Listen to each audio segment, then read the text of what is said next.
محدش هيحبك الا لما تحب نفسك، ومحدش هيحترمك ويديك التقدير اللي انت تستحقه غير لما انت تحترم نفسك وتديها التقدير اللي هي تستحقه.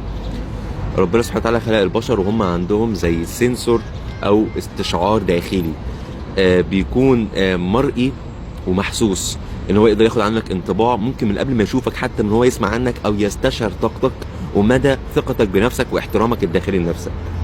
فبدل ما تفكر من النهارده ازاي تخلي الناس تحبك وتحترمك، فكر انك ازاي اصلا تحب نفسك وتحترمها.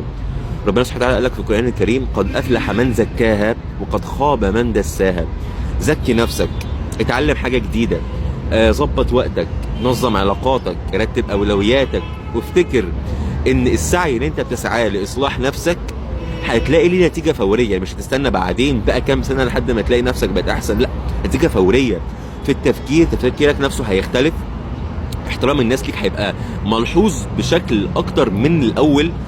فدي حاجات محمسات ومحفزات تخليك انت عندك الدافع والشغف انك تغير نفسك.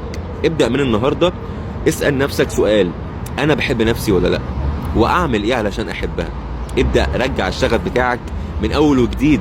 ابدأ قرب من الناس اللي انت كنت لما بتقرب منهم حياتك بتبقى احسن. اغتني بنفسك واقعد لوحدك واشكي همومك بينك وبين نفسك.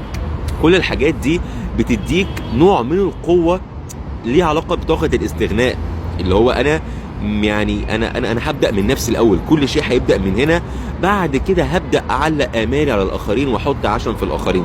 تمام؟ اوعدوني انكم من النهاردة هتبدأوا بداية جديدة، وهي حب وتقدير الذات. اتفقنا؟ صباحكم عسل.